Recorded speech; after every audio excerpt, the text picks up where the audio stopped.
morning, everybody. This is Dr. Jeff Culbert from Schooley's Mountain Chiropractic Center. If you have been watching our YouTube channel, and I hope you certainly are, you have seen me interview this young man with his wife. This is Chris. We have also just shot a video of adjusting Lindsay. So hopefully you've seen that video as well, because we're probably going to post these in order. And last but not least, we're getting to adjust Chris today. Chris came into our office probably about 3.5, 4, maybe 5 weeks ago. And his story in terms of how he got here was pretty amazing.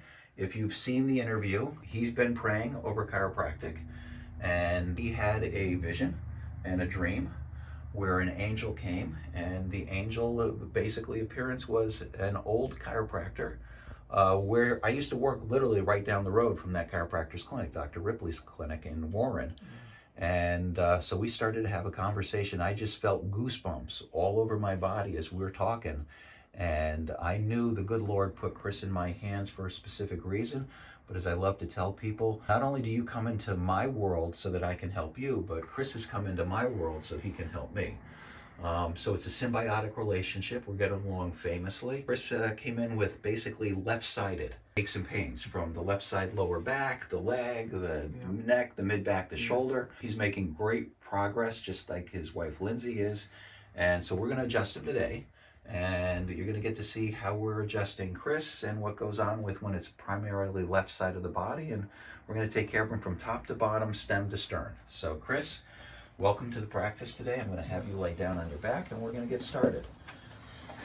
And again, for anybody who's new to watching the channel, again, we always start off by looking at a leg length, because when I find a leg length that is not working, I generally know that there's going to be a problem with the pelvis, which will be the first thing I check. And if it's not going to end up being the pelvis, it's going to end up being that top bone of the neck, that atlas. But the way we've been working with Chris, we're going to generally find that he's got that left short leg due to pelvic deficiency, which is there. And so we're going to use the SOT blocks on Chris. And all I'm doing right now is doing an AK muscle check to just see what's going on with the gross hip joints, knee joints, and foot and ankle joints. From here, I'm going to just take out some SOT blocks, and we're going to start working Chris's pelvis.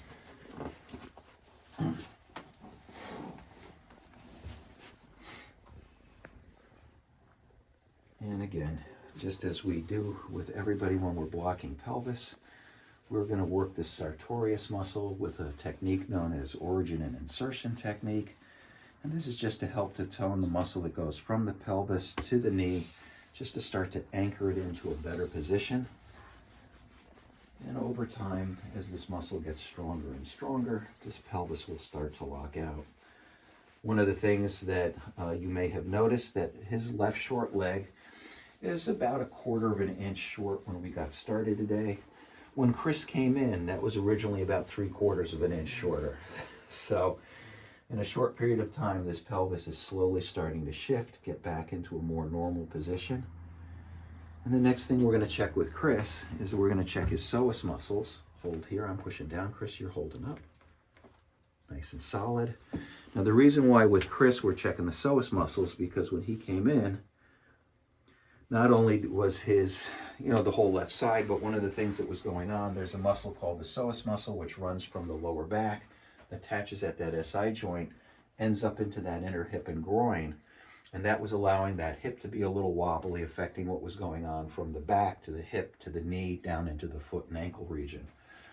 So with that looking strong today, we are not going to adjust it. Now again, as I'm checking some of the what I call internal points, ileocecal valve, Houston valve, kidney point, again, Chris adrenals points are showing up a little bit. And trust me, in the world we live in today, it is not going to be uncommon that adrenal glands are one of those things that we are trying to work and stimulate pretty much on most people's regular visits. And when the adrenal glands are working and people are managing and handling stress, that is like a yoo-hoo day in the office, that somebody's managing stress really, really, really well. But in a world where we have so much craziness going on outside, as well as what goes on in our own minds, in our own world, and the lack of sleep that we get, poor nutrition, it is not uncommon these days that we find adrenals And remember, stress and adrenal fatigue is not always related to what's going on with us emotionally. Do remember that there are what is known as physical stressors, biochemical stressors, as well as emotional stressors. So to try to work on these and get these calmed down a little bit and spend a little bit of time talking to patients about what is the stress that is going on in somebody's life. And when they say, oh, I've got no stress, and then I turn around and I say, well, how about a chemical stressor? What are some of the foods that you might be eating, or some of the things you're breathing in, or some of the stuff that you're exposed to in your environment? People start to realize, holy moly, I might be under a whole lot more stress than I thought, because it is this, not about what I'm worried. Right, Chris? Mm-hmm. Yes. So, again, we've got a little bit going on in Chris's mid-cervical spine here on both sides. Not a big weakness, so he's made a lot of progress. And relax for me. There we go. That was beautiful.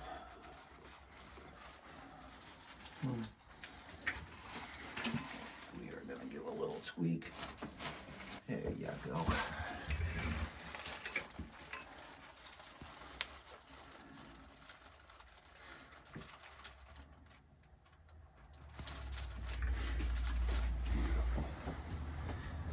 And then we just recheck with re-muscle testing. Looks really good.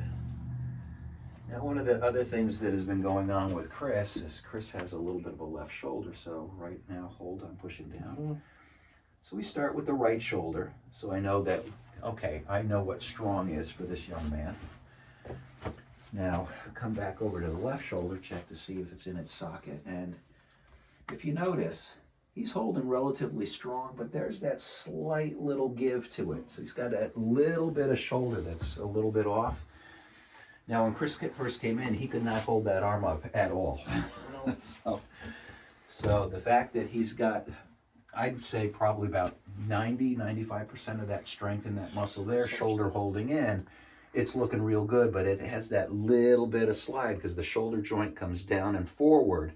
So I'm going to ask Chris to sit up, and we're going to take care of getting this shoulder adjusted. And you're going to relax, Chris. No, just relax. I don't want to slug you in the head. There you go. Nice little move with that shoulder right back up into the socket. We'll come back in and re-challenge it. Hold up, I'm pushing down. Much, much stronger now that we've got that back into the socket the way it should be. Now the kicker with the shoulder is because that shoulder slopes down and forward as Chris is up walking, lifting or picking something up, the weight of the arm may be enough to want to slide that a little bit out. So over time, okay, and we're going to get a reeval done on Chris next week, more than likely we will check and see what are the weaknesses that are going on. And now that Chris has gone through an initial stage of relief care, more than likely next week he's going to walk out of here with parting gifts known as stretches and exercises, probably way more than he wants to know. Let's have you lay back down. Let's do a little double check on the lower back. We'll get that adjusted. But then again, once we've got some of the fire out, then we become reconstructionists. And that's the time we start to rebuild with exercises and stretches. And slowly he'll start to see that things are getting much stronger. And eventually that shoulder is going to start to lock into place. Let's have you lay on this side for me. And again, with that typical short left leg pattern, we're going to start off with, there you go, face the other side. Adjusting that pelvis and lower back. We're going to get this little tweak on the right side to balance. There you go. Turn on your stomach. Now, one of the things you may notice with Chris is that there are certain areas. Now, again, you're going to look at, here we are looking at position one. Position one, he looks very even. We come into position two, you can see that right leg drops down, left leg goes long. So we're going to traction out Chris's lower back a little bit. And this is what is known as flexion distraction technique. And we're just opening up those facet joints, stretching out the muscles, making sure things are a little bit looser. And once we get done, if I've done everything right, you're going to notice those legs in position two are going to be much closer to being even, if not exactly even.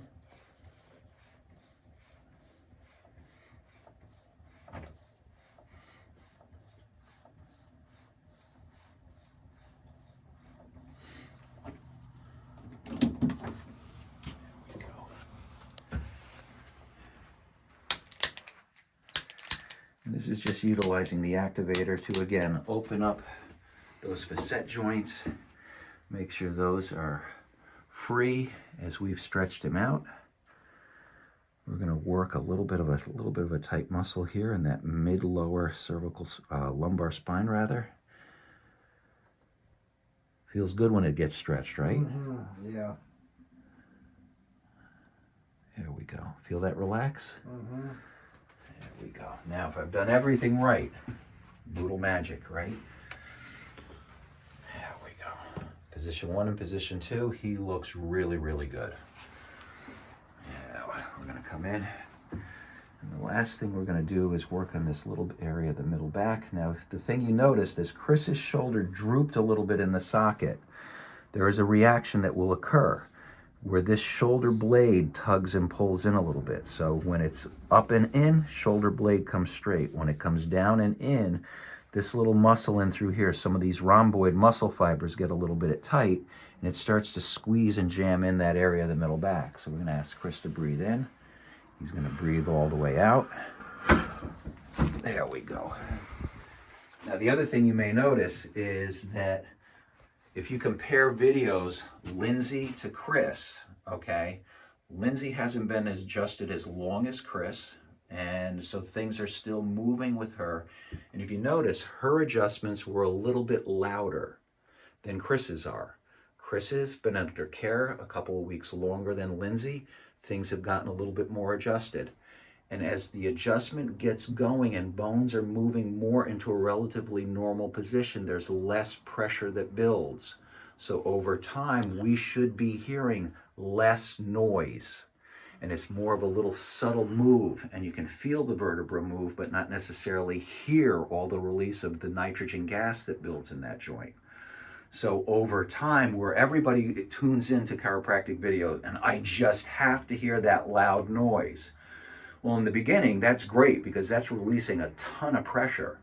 But over time, if we keep hearing all of that big loud noise, we're generally missing something, or we're not communicating well enough for people to avoid repeating daily biomechanical faults and challenges in their body that keeps rebuilding that pressure over and over and over again.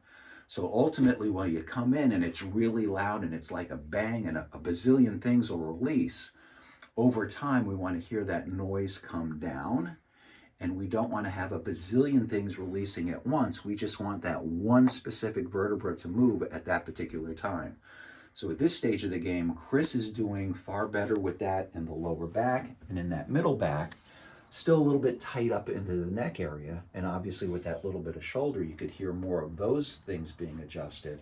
But ultimately over time, the more subtle and the softer those sounds are and the fewer things that are moving, the better the body is doing.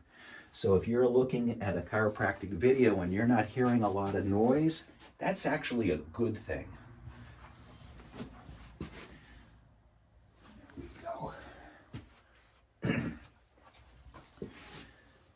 Excellent. And again, we're just pressure testing, and as long as I come back and I find position 1 hasn't changed position, we start leaving that stuff alone. So with all that being said and done, this was Chris's adjustment today. So what we ended up doing is we checked his pelvis, we worked his adrenal glands a little bit, adjusted the neck, fine-tuned the shoulder, a little bit of a fine-tuning to that mid-lower back range, mid-thoracic spine. And so again, this is how right now we're typically adjusting Chris with all of his left-sided faults. Now at this stage of the game, I want to thank Chris, and I want to extend a thank you to Lindsay for coming in today, for doing a great interview, great adjustment videos. And if anybody saw anything that they liked, whether I'm adjusting Chris or Lindsay or from the interview that we had done with the couple, then please feel free to visit our website, SMCC4U. Visit our YouTube channel, dr.jeffsmcc, and explore some of the videos that we've done in the past. If you like them, hit like, hit subscribe, and then share with friends and family, because I would love to have not only my practice grow and my YouTube channel grow, but I really want to have chiropractic grow as a profession worldwide.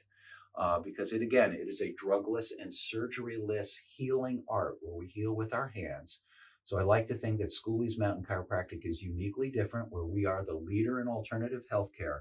We're literally, every time you come into our office, your health is in our hands. So thanks for watching today, and we'll see you again in another video really, really soon.